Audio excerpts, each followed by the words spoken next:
ଜଗନ୍ନାଥ ଆପଣମାନଙ୍କୁ ପ୍ରଜ୍ୟୋତି ସ୍ୱାଲକୁ ସ୍ୱାଗତ।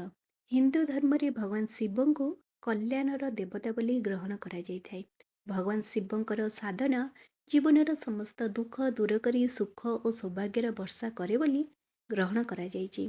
କିନ୍ତୁ ଯଦି ଆପଣ ଚାହୁଁଛନ୍ତି ଯେ ଆପଣ ଶିବଙ୍କର ସାଧନା କରୁଛନ୍ତି, ଶିବଙ୍କୁ ପୂଜା କରୁଛନ୍ତି, କିନ୍ତୁ ସେ ସଫଳ କ'ଣ ପାଇଁ ହେଉନାହିଁ?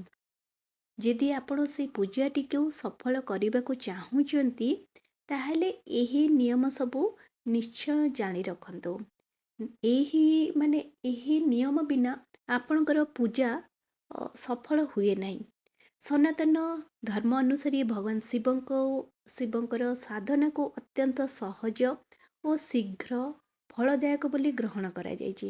ହିନ୍ଦୁ ମାନ୍ୟତା ଅନୁସାରେ ଯେଉଁ ଭକ୍ତ ବା ସାଧକ ଶ୍ରଦ୍ଧା ଆଉ ବିଶ୍ୱାସ ସହିତ ସୋମବାର ବ୍ରତ, ପ୍ରଦୋଷ ବ୍ରତ, ଶିବରାତ୍ରିର ବ୍ରତ ବିଧି ବିଧାନର ସହିତ ପୂଜା କରି ସେମାନଙ୍କର ସମସ୍ତ ମନୋକାମନା ଶୀଘ୍ର ପୂରଣ ହୋଇଥାଏ। ଅନ୍ୟ ଦେବ ଦେବତାଙ୍କ ପରି ଭଗବାନ ଶିବଙ୍କର ପୂଜା ମଧ୍ୟ କିଛି ନିୟମ ଶାସ୍ତ୍ରରେ କୁହାଯାଇଛି। ସେଇ ନିୟମ ଗୁଡ଼ାକ ଅବହେଳା କଲେ ପୁଣ୍ୟ ପରିବର୍ତ୍ତେ ଆପଣଙ୍କୁ ପାପ ମିଳିଥାଏ। କିନ୍ତୁ ଯଦି ଆପଣ ସେ ନିୟମ ସବୁ ମାନୁଛନ୍ତି, ତାହେଲେ ଆପଣଙ୍କର ପୂଜାଟି ସଫଳ ହେଇଥାଏ। ତ ନିୟମ ହେଉଛି କ'ଣ? ହିନ୍ଦୁ ମାନ୍ୟତା ଅନୁସାରେ ଶିବଙ୍କୁ ପୂଜା କରୁଥିବା ପୂଜା ଯେତେବେଳେ କରୁଛନ୍ତି, ସକାଳେ ସ୍ନାନ ସାରି ପୁରା ଶୁଦ୍ଧକୃତ ଭାବରେ ସ୍ନାନ ସାରି ଆପଣ ଧଳା ରଙ୍ଗର ବସ୍ତ୍ର ପିନ୍ଧନ୍ତୁ। ଯଦି ଆପଣଙ୍କ ପାଖରେ ଧଳା ରଙ୍ଗର ବସ୍ତ୍ର ନାହିଁ, ତାହେଲେ ଆପଣ ଫିକା ହଳଦିଆ ରଙ୍ଗର ବସ୍ତ୍ର ମଧ୍ୟ ପିନ୍ଧି ଆପଣ ମହାଦେବଙ୍କର ପୂଜା କରିପାରିବେ।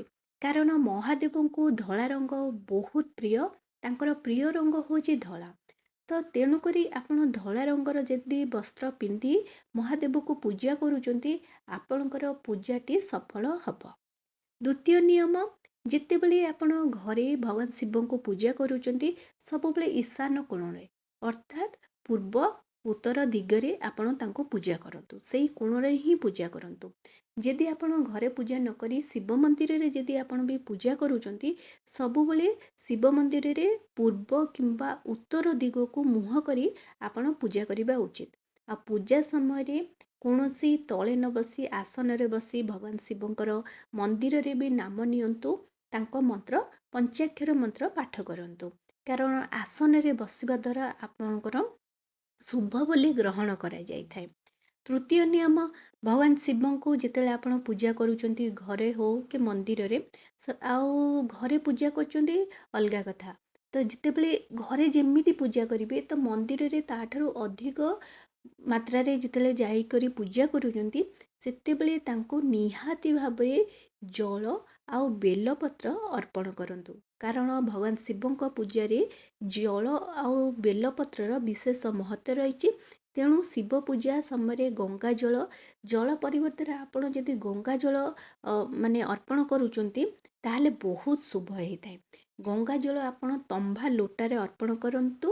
ବେଲପତ୍ର ଯେତେବେଳେ ଅର୍ପଣ କରୁଛନ୍ତି, ସେ ଗୋଟିଏ ବେଲପତ୍ର ହଉ ପଛେ ବେଲପତ୍ରର ତାର ଡେମ୍ଫକୁ ଟିକେ ଛିଣ୍ଡେଇବେ। ଛିଣ୍ଡେଇ ସାରିଲା ପରେ ଯେମିତି ସେ ବେଲପତ୍ରରେ ଜମା ବେଲପତ୍ର ପୁରା ସଫା ଥିବ, ଧୁଆ ଥିବ, ସେଥିରେ ଅସନା ଲାଗିନଥିବ, ଧୂଳି ଲାଗିନଥିବ, ଛିଣ୍ଡା କି ଗୋଟେ ପତ୍ର ନଥିବ, 3 ଶାଖା ବାଲା ବେଲପତ୍ର ଆପଣ ଓଲଟା କରି, ଯେଉଁଟା ସଫ୍ଟ ପାର୍ଟ ଥିବ, ନରମ ପାର୍ଟଟା, ସେଇ ପାର୍ଟଟା ଆପଣ ଅର୍ପଣ କରିବେ। ଠିକ୍ ଅଛି? ତ ଗଙ୍ଗା ଜଳ ଆଉ ବେଲପତ୍ର ନିହାତି ଭାବରେ ଅର୍ପଣ କରନ୍ତୁ। ତା ବ୍ୟତୀତ ଆଉ ଗୋଟେ ନିୟମ ରହୁଛି ଯେ ଭଗବାନ ଶିବଙ୍କ ପୂଜାରେ ସବୁବେଳେ ଧତୁରା, ବେଲଫଳ, ବେଲପତ୍ର, ତା ସହିତ ଭାଙ୍ଗ, ଧଳା ଫୁଲ, ପ୍ରଭୁଙ୍କୁ ଧଳା ଫୁଲ ବହୁତ ପସନ୍ଦ, ଆଉ ଧଳା ମନ୍ଦାର ତ ବହୁତ ପସନ୍ଦ। ଆପଣ ଯଦି କୌଣସି କାର୍ଯ୍ୟ କରିବାକୁ ଚାହୁଁଛନ୍ତି, ମନୋକାମନା ଅଛି, ତ ଧଳା ମନ୍ଦାର ଯେମିତି ହେଲେ ଆପଣ ଅର୍ପଣ କରନ୍ତୁ। ତା ସହିତ ଧଳା ଚନ୍ଦନ, ଅରଖ ଫୁଲ, ଆପଣଙ୍କର ଅରଖ ଫୁଲ, ସବୁ ଫୁଲ ଆପଣ ଅର୍ପଣ କରିବାର ବହୁତ ମହତ୍ତ୍ୱ ରହିଛି। ଆଉ ଆପଣ ଏତିକି ମନେ ରଖିବେ ଯେ ଶିବଙ୍କ ପୂଜାରେ କେବେ ବି ତୁଳସୀ, କେତକୀ ଫୁଲ, ସିନ୍ଦୁର, ଶଙ୍ଖର ବ୍ୟବହାର କରାଯାଏ ନାହିଁ। ସେ ସବୁ ଜିନିଷ ଆପଣ ବ୍ୟବହାର କରିବେ ନାହିଁ। ତା ବ୍ୟତୀତ ମହାଦେବଙ୍କ ପୂଜାରେ ଆଉ ଗୋଟେ ନିୟମ ରହୁଛି ଯେ ମହାଦେବଙ୍କ ପୂଜାରେ ଭସ୍ମ ଅ, ଆଉ ରୁଦ୍ରାକ୍ଷର ମଧ୍ୟ ବହୁତ ମହତ୍ଵ ରହିଛି। ସେଥିପାଇଁ ସୋମବାର ଦିନ ଯେତେବେଳେ ଆପଣ ଶିବ ପୂଜା କରିବାକୁ ଯାଉଛନ୍ତି ମହାଦେବଙ୍କୁ ଏଇ ଦୁଇଟି ଜିନିଷ ଅର୍ପଣ କରିବା ସହିତ ନିଜ ମଥାରେ ମଧ୍ୟ ଭସ୍ମର ତ୍ରିପୁଣ୍ଡ ଲଗାନ୍ତୁ ଆଉ ଗଳାରେ ରୁଦ୍ରାକ୍ଷ ମାଳ ଧାରଣ କରନ୍ତୁ। ଆଉ ଗୋଟେ ନିୟମ ରହୁଛି ଆଉ ସୋମବାର ଦିନଟି ଆପଣ ସମସ୍ତେ ଜାଣିଥିବେ ସୋମବାର ଦିନଟି ଭଗବାନ ଶିବଙ୍କର ସବୁଠାରୁ ପ୍ରିୟ ବାର। ତ ସୋମବାର ଦିନ ଯେତେବେଳେ ଶିବ ମନ୍ଦିର ଯାଉଛନ୍ତି ଆପଣ କଞ୍ଚା କ୍ଷୀରରେ ଶିବଲିଙ୍ଗ ଉପରେ ଅଭିଷେକ କରିବାର ବହୁତ ମହତ୍ଵ ରହିଛି। କିନ୍ତୁ ଆପଣ ସେ କଞ୍ଚା କ୍ଷୀରଟି ମାନେ ଆପଣ କ'ଣ କରିବେ ପ୍ଲାଷ୍ଟିକ ଯେଉଁ ପ୍ୟାକେଟ୍ ଆସୁଛି କ୍ଷୀର ପ୍ୟାକେଟ୍ ସେଇ କ୍ଷୀର ପ୍ୟାକେଟ୍ ଡାଇରେକ୍ଟ ଆଣିକରି ସେଇଠି ଛିଣ୍ଡେଇ ଦେବେ, ଡାଇରେକ୍ଟ ଢାଳିବେ ନାହିଁ। କ୍ଷୀର ପ୍ୟାକେଟ୍ ଆଣି ଡାଇରେକ୍ଟ ସିଧାସଳଖ ଭାବରେ କ୍ଷୀର ଅର୍ପଣ କରନ୍ତୁ ନାହିଁ। କି କ୍ଷୀର ଯଦି ଆପଣ ଘରେ ବି ଅଛି ମାନେ ସେ କ୍ଷୀରକୁ ସିଝେଇ କରି ମଧ୍ୟ ଅର୍ପଣ କରନ୍ତୁ ନାହିଁ। କଞ୍ଚା କ୍ଷୀର ହେଇଥିବ ଗାଈ କ୍ଷୀର, ସେଇ କ୍ଷୀର ଗୋଟେ ଆପଣ ଲୋଟା ନେବେ, ସେଇ ଲୋଟାରେ ଆପଣ କ'ଣ କରିବେ କ୍ଷୀର ଅର୍ପଣ କରିବେ। ଠିକ୍ ଅଛି। ତା ସହିତ ପୂଜା ଶେଷରେ ଶିବଙ୍କ ମାନେ ଭଗବାନ ଶିବଙ୍କର ମନ୍ଦିରରେ ଅଧା ପରିକ୍ରମା କରନ୍ତୁ। ପୁରା ପରିକ୍ରମା କରାଯାଏ ନାହିଁ ଶିବ ମନ୍ଦିରରେ, ଅଧା ପରିକ୍ରମା କରିବେ। ତା ବ୍ୟତୀତ ଭୁଲରେ ମଧ୍ୟ ଶିବଲିଙ୍ଗଙ୍କର ଯେଉଁ ଜଳହରି ଅଛି ଯେଉଁଠି ମା ପାର୍ବତୀ ଅଛନ୍ତି ସେ ଯେଉଁ କୁଣ୍ଡ ଅଛି ସେଠୁ ଆପଣ ଆଗକୁ ଯିବେ ନାହିଁ, ତାକୁ ଡେଇଁ କରି ଯିବେ ନାହିଁ। ନହେଲେ ଆପଣଙ୍କର ଯାହା ବି ପୂଜାର ଫଳ ଅଛି ସବୁ ପୂଜାର ଫଳ ଆପଣଙ୍କର ସେଇଠି ହିଁ ବିଫଳ ହେଇଯିବ। ଯଦି ଆପଣଙ୍କ ଘରେ ଶିବଲିଙ୍ଗ ମାନେ ଅଛନ୍ତି ତାଙ୍କୁ ସ୍ଥାପନ କରିଛନ୍ତି ତାର ସ୍ଥାନକୁ ଆପଣ ବାରମ୍ବାର ପରିବର୍ତ୍ତନ କରନ୍ତୁ ନାହିଁ।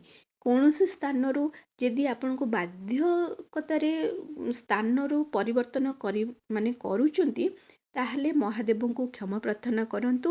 ତା ସହିତ ଜଣେ ପୁରୋହିତଙ୍କୁ ଡାକି ତାଙ୍କୁ ମାନେ ତାଙ୍କ ସାହାଯ୍ୟରେ ବିଧି ବିଧାନରେ ପୁନଃ ସ୍ଥାପନ କରନ୍ତୁ। ଠିକ୍ ଅଛି। ତ ବାରମ୍ବାର ପରିବର୍ତ୍ତନ ତାଙ୍କର ସ୍ଥାନ ମଧ୍ୟ ପରିବର୍ତ୍ତନ କରନ୍ତୁ ନାହିଁ।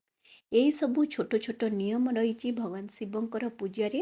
ଆଉ ଏଇ ସବୁ ନିୟମ ମାନିଲେ ଆପଣଙ୍କର ଶିବ ପୂଜା ଯେଉଁମାନେ ଶିବ ପ୍ରେମୀ ଅଛନ୍ତି ଭଗବାନ ଶିବଙ୍କୁ ବହୁତ ମାନୁଛନ୍ତି, ତାଙ୍କୁ ପୂଜା କରୁଛନ୍ତି, ସେ ଜାଣିଛନ୍ତି ଭଗବାନ ଶିବ ହେଉଛନ୍ତି ଭୋଳେନାଥ। ଆପଣଙ୍କ ପୂଜାରେ ସେମାନେ ଏତେ ଭୋଳ ହେଇଯାଆନ୍ତି ଯେ ସେ ଆପଣ ଯାହା ମାଗିବେ ତାହା ମାନେ ଆପଣଙ୍କ କର୍ମରେ ନଥିଲେ ମଧ୍ୟ ସେ ଆପଣଙ୍କୁ ଦେଇପାରିବେ, ତାଙ୍କର ସେ ଶକ୍ତି ଅଛି। ତ ସେଥିପାଇଁ ତାଙ୍କର ଯଦି ଆପଣ ପୂଜା କରୁଛନ୍ତି ତ ଭକ୍ତିର ସହିତ ପୂଜା କରନ୍ତୁ ଆଉ ତାଙ୍କ ଉପରେ ବିଶ୍ୱାସ ରଖିବା ସହିତ ତାଙ୍କର ପୂଜାରେ ନୀତି ନିୟମ ଭାବରେ ମାନନ୍ତୁ। ଆଶା କରୁଛି ଭିଡ଼ିଓଟି ଆପଣମାନଙ୍କୁ ବହୁତ ପସନ୍ଦ ଆସିଥିବ। ଯଦି ଆସିଛି ତାହେଲେ ଏହି ଚ୍ୟାନେଲକୁ ଜଲ୍ଦି କରି ଲାଇକ୍ ସେୟାର ସବସ୍କ୍ରାଇବ୍ କରିଦିଅନ୍ତୁ। ନମସ୍କାର।